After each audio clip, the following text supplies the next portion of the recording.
들이 가지고 있는 기술 역량이나 이런 것들을 정확히 알고 그에 맞게 정책들을 설계해 나가는 게 되게 중요하다는 생각을 합니다.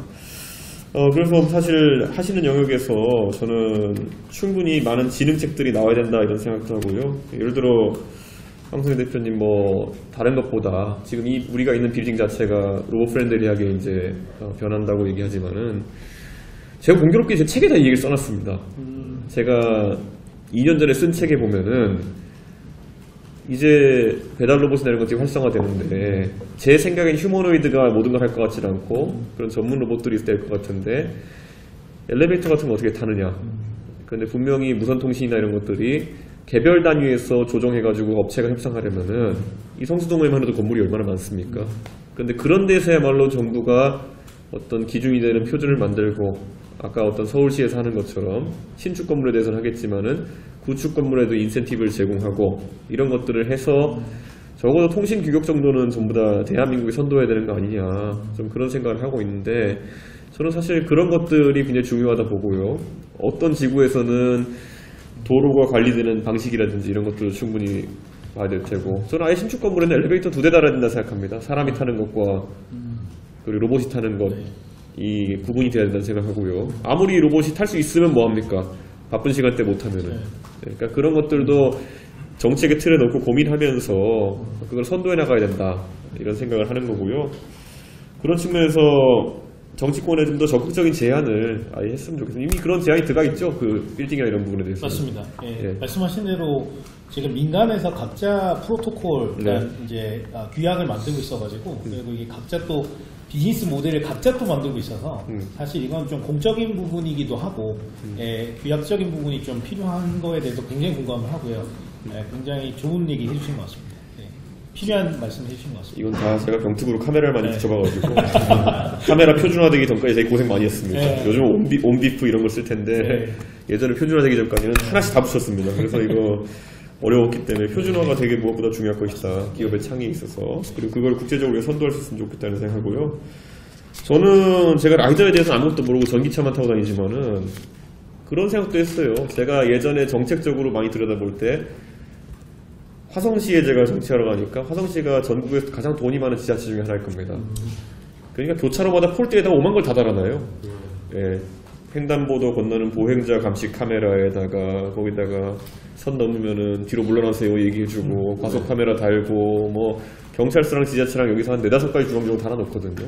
사실 우리 잘 아는 것처럼 라이다라는 것이 오히려 전천으로 그런 걸 할 수 있는 걸 텐데 훨씬 효과적일 수 있어요. 예, 라이다 하나 달아놓으면 보행자도 디텍션 될 것이고 제가 옛날에 마창을 CCTV 업체 다니면서 왜 이걸 우리나라는 계속 그 도로에 파가지고 검지식으로 할까 했더니만은 그 업체 헤게모니가 있는 거죠. 그거는 예, 업체 헤게모니가 있는 거고 차선별로 다 깔아야 되고 땅 파가지고 그렇게 해가지고 몇 천만 원씩 들여가지고 그걸 하는 게 그냥 공무원들이 각인이 돼 있기 때문에 계속 가는 건데 사실 그런 것들 폴대가 여러 개 붙어 있는 것도 미관상 좋지 않고 맞습니다. 비용 효율적이지도 않고 한데 전국에 과속 카메라가 한 1년에 1000개 이상 깔리는 걸 알고 있거든요. 근데 그거는 정치인들의 애초에 기준 자체를 바꿔야 되는 것이 아닌가. 앞으로 새로 구성되는 도시나 이런 곳에는. 그리고 이제 심지어 몇몇 곳은 실증을 굉장히 혁신적으로 하시는데 슬프게도 이제 그 중국산 라이다가 들어와서 영업하는 경우도 많이 있습니다. 그래서 그거는 CCTV도 해보셔서 알겠지만 이게 백도어로 데이터가 나올 수 있기 때문에 참 그런 부분들도 사실은 좀 필요한 것 같습니다. 제가 아까 개별적인 얘기를 너무 안 하다 보니까 그런데 이제 그래서 이 라이다가 말씀하신 이제 교차로에서도 더 교통 체증을 약화시키는데도 최적화하는 데도 좋지만 예를 들면 휴전선 경계라든지 아니면 보안시설 경계 쪽에도 라이다가 굉장히 유용할 수 있습니다. 그래서 그런데 생각해 보십시오. 그 휴전선 경계 중국산 라이다가 그렇죠. 위험하죠. 그러다 보니까 이제 이런 부분들 그래서 저희도 더 우리는 더 싸고 좋은 솔루션을 만드는 게 우리가 할 일이고 정말 글로벌 표준이 될 만한 경쟁력 있는 제품을 만드는 게 우리가 할 일이다. 그럼 이렇게 의원님처럼 이렇게 좋은 분들이 그걸 가지고 글로벌 스탠다드가 될 수 있게 한국에서 먼저 표준화 작업을 하고 글로벌 확장하면 굉장히 좋은 선순환이 될 것 같습니다. 저는 그런 부분에 있어서 필요한 규제나 이런 것들 오히려 지금 보면은 아까도 개인정보 보호 얘기하셨지만은 현재 과속 카메라나 이런 거는 가끔 찍혀서 날아오는 거 보면은 옆에 앉아있으면 안 되는 분이 같이 찍혀서 오는 경우도 있고 네. 맞습니다. 그런 것들도 굉장히 문제가 되곤 하는데 저는 좀 정치권에서 생각 열어놓고 많은 기술도 섭렵했으면 좋겠다 좀 그런 생각이 들고요.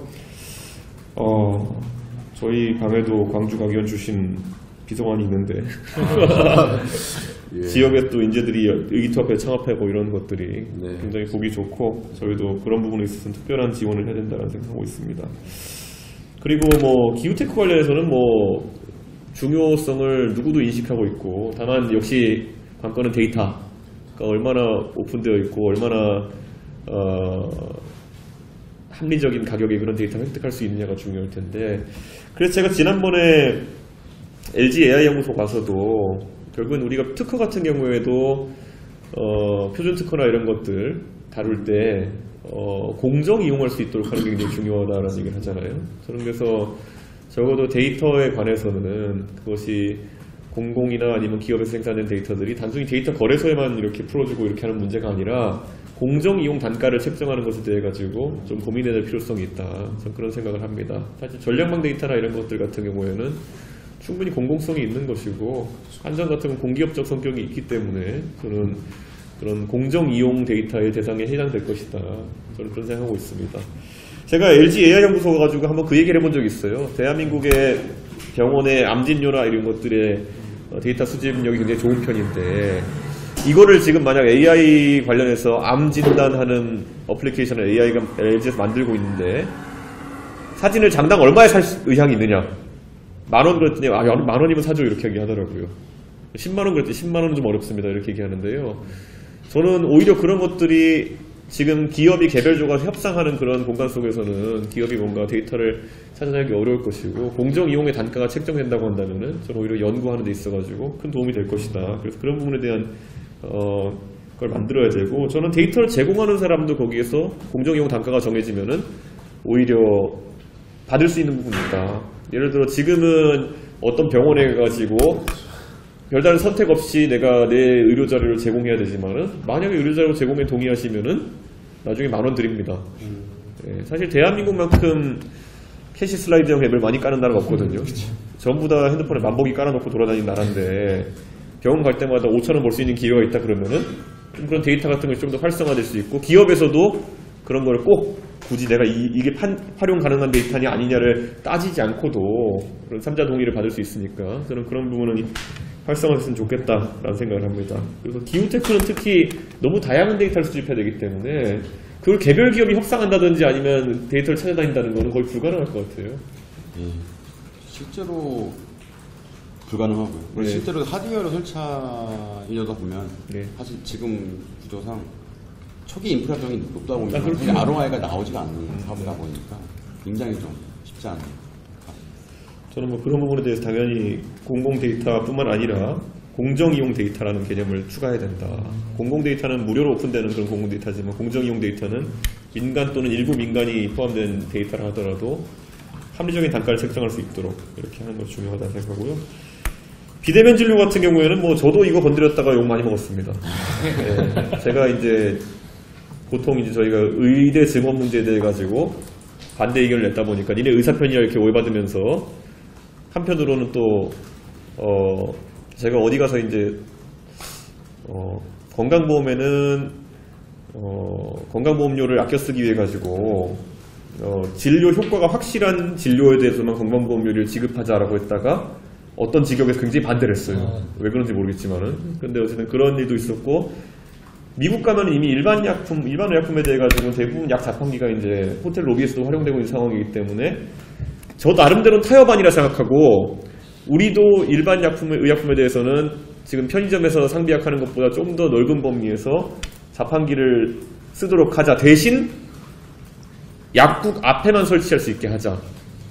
라는 중재안이 냈어요. 그리고 그 자판기의 업권은 해당 약국이 가져가고 그런데도 싫어하더라고요. 그러니까 제가 이쯤 되면 뭐 어떻게 답해야 되는지 모르겠는데 본인이 다 이익을 가져간 형태의 업권을 보장해주는 약 자판기에 대해서도 반대하시는 거는 그 다음에 올 것이 무엇인지에 대한 선제적인 우려가 있는 거라고 밖에 볼 수 없거든요. 그러다 보니까 이 부분은 근데 저는 그 주장에서 후퇴할 생각은 별로 없습니다. 예. 우선 일반 의약품에 대한 자판기부터 허용하고 그 다음에 어쩌면은 그런 처방의약품에 대해 가지고도 자판기까지는 아니더라도 그 디스펜서 정도는 할 수 있는 그런 정도의 시도는 해보자라고 하는데, 정치권에서는 막 이 정도 입장까지 가기도 되게 힘들 겁니다 지금. 예, 왜냐면 그 집단이 되게 세게 나오거든요. 그런데 저는 사실 이거는 우리가 지금 지방의료나 아니면 나고지 의료 이런 것들에 대해서 얘기하는데요, 그런 의료복지 측면에서도 굉장히 중요한 사안이기 때문에 저는 이거는 당연히 기술과 결합해가지고 우리가 풀어나가야 된다 이렇게 생각하고요. 지금 그런 의약품이나 아니면은 진료에 관한 규제들이 단순히 샌드박스 이런 거로 풀려있는 상황 자체가 너무 위험하다고 생각합니다. 사업에 엄청난 리스크를 안고 계속 간다는 것이 투자를 할 수도 없고 이런 상황이 되는 건데, 저는 법을 바꾸는 방향으로 가야 된다라는 생각하고 이거 입법 추진해야 된다 이렇게 생각합니다. 예. 하여튼 뭐 전반적으로 제가 이렇게 계속 이야기 들으면서 역시 규제에 대한 부분이 창의를 제약하고 있는 부분이 많다라는 생각하기도 하고요. 또 대한민국의 어떤 기득권화된 카르텔화된 그런 사업들 때문에 그 영역을 치고 들어가지 못하는 그런 경우가 많이 생긴다 이런 생각도 합니다. 제가 아까 문제은행 사업을 했다고 제가 얘기했잖아요. 제가 문제은행 사업하면서 처음에 사업 시작할 때 이건 무조건 되는 영역이 있다, 이거 하면 무조건 10만 다운로드 20만 다운로드는 받고 시작할 영역이 있다. 그게 무슨 시험이었냐면요, 운전면허 시험이었어요. 근데 대한민국의 운전면허 시험에는 보면은 제가 사업할 당시에는 롤지 형태로만 문제지를 만들어야 된다는 규정이 있었어요. 그 위로 넘기는 거 있잖아요, 그 명월시험장 앞에 가면 파는 거. 그리고 몇 개 출판사에 독점을 줬습니다. 그래서 그거를 못 만들었던 그런 기억이 있는데 요즘 풀렸습니다. 예, 그런데 그런 황당한 규제들도 겪어봤던 경험이 있기 때문에 저는 여러분들의 고충이라든가 이런 당연한 지점을 알고 있고, 앞으로 규제 기준국가제를 통해 가지고 완벽하게 풀어낼 수 있도록 그렇게 하겠습니다. 네. 혹시 우리 박찬환 특보님